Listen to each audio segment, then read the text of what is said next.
Fala, minha rapaziada, saudações tricolores, sejam bem-vindos mais uma vez ao Quintal Tricolor e vamos falar sobre negociações que estão em andamento no Fluminense. A gente sabe que o Fluminense já começou a se reforçar para esse meio de temporada há algum tempo, com a chegada do Thiago Silva, e mais recentemente o Fluminense trouxe de volta o Nonato, que estava jogando no Santos, sem espaço por lá, e chegou para o Fluminense por empréstimo de uma temporada até o final de 2025. Mas as contratações não param por aí e a gente sabe também que o Fluminense tende a perder alguns jogadores nessa janela de transferência. Alguns por possibilidade do Fluminense lucrar futuramente e outros, como é o caso do André, que já vai sair agora e com certeza vai ser a maior venda da história do Fluminense, deve estar saindo para o Fulham por 30 milhões de euros. Ainda tem algumas coisas a serem acertadas entre André, Fulham e Fluminense, mas a princípio a gente vai perder o André. Então o Fluminense, entendendo e vendo essa situação acontecer, começou a se reforçar há muito tempo,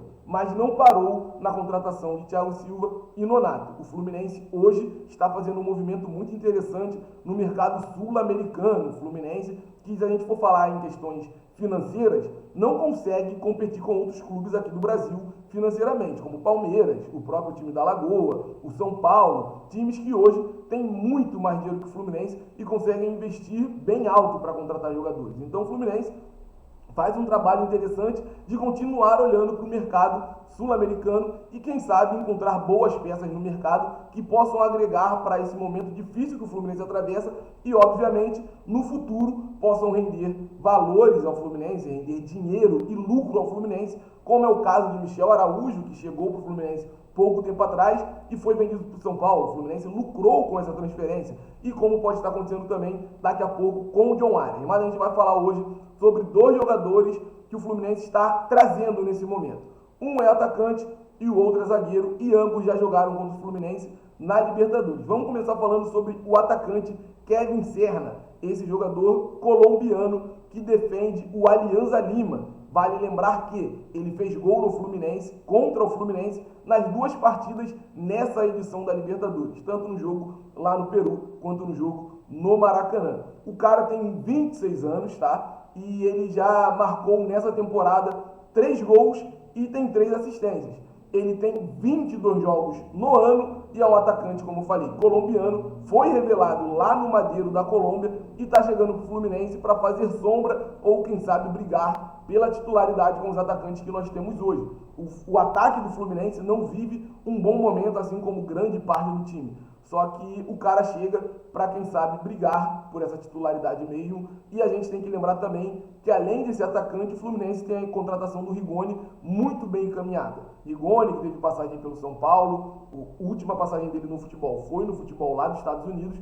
Então, a princípio, são as duas contratações que o Fluminense tem de momento para reforçar a parte ofensiva do seu time. E agora a gente vai falar sobre o zagueiro Inácio. Que está na mira do Fluminense também. Essa negociação está um pouco mais atrasada, se a gente for comparar com o Serna.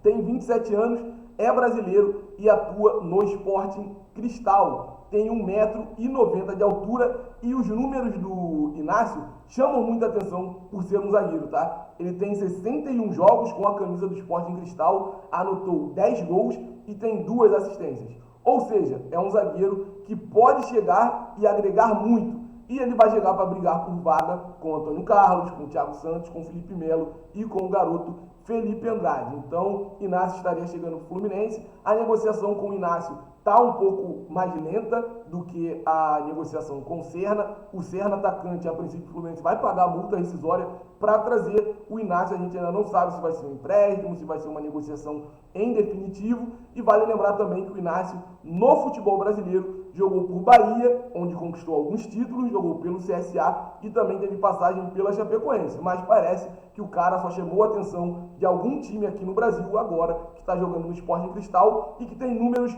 muito bons e eu acho que chega, se tudo der certo, para somar, porque a gente também precisa pensar na parte defensiva do nosso tricolor, que no Campeonato Brasileiro tomou gol em todas as partidas e ele chegaria para, quem sabe, fazer dupla com o Thiago Silva. As duas negociações que estão em andamento no momento são essas, de o nosso atacante Serna e de nosso zagueiro Inácio do Sporting Cristal. Como eu falei, tem a questão do Rigoni, Nonato que já chegou e também o Thiago Silva. O Fluminense segue tentando se reforçar, segue buscando soluções para conseguir tirar a gente desse momento horrível e, quem sabe, imaginar voos maiores ainda nessa temporada. Já falei várias vezes e vou repetir de novo. A gente não vai ser rebaixado e 30 de novembro a gente ainda vai ganhar essa Libertadores da América. Então o Fluminense tem essas negociações em andamento, a gente ainda está procurando saber quem deve ser o jogador que o Fluminense vai buscar no mercado para substituir o André, porque o Fluminense não vai vender o André sem repor. O Gabriel Pires também deve estar saindo, então o Fluminense vende o André sim para o Fulham. A qualquer momento pode sair essa notícia confirmando a transferência e o Fluminense está no mercado procurando algum jogador que possa suprir essa saída do André. É uma saída difícil, vai ser complicado para o Fluminense repor esse jogador, porque hoje o André ia fazer falta em qualquer time do futebol brasileiro. Imagina no Fluminense, que a gente ficou um tempão sem André e a gente não viu nenhum jogador que possa, no mínimo, fazer metade do que ele vinha apresentando dentro de campo pra gente. Mas as negociações são essas e a gente gosta muito quando o Fluminense faz esse movimento de ir ao mercado sul-americano para contratar. Como eu falei, recentemente teve Michel Araújo, que no Fluminense não jogou tão bem, mas nos rendeu um valor futuro. E agora a gente tem o caso do John Arias, que também pode estar de saída, assim como o André,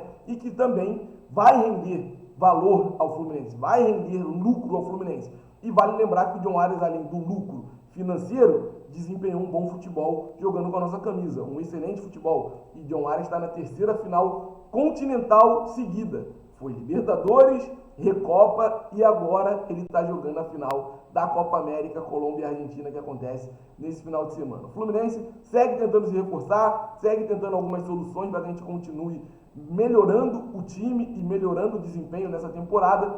E saindo mais informações, a gente vai trazer sempre aqui para você no Quintal Tricolor. Então é muito importante que você ative o sino para não perder nenhuma notificação. Obviamente, se você não for inscrito, se inscreve aqui no Quintal Tricolor, dá essa força pra gente, procura a gente também nas outras redes sociais, Instagram e TikTok, procurou o Quintal Tricolor, você vai achar a gente por lá a gente também traz muitas notícias, muitas informações e no Instagram a gente vai trocando uma ideia, batendo um papo com vocês durante o dia inteiro. Então quer saber tudo de Fluminense? Já sabe, Quintal Tricolor, tamo junto, muito obrigado por assistir esse vídeo até o final, curte, compartilha e comenta que eu quero saber o que vocês estão achando desse movimento do Fluminense no futebol sul-americano. Tamo junto e o céu é o limite para o Fluminense.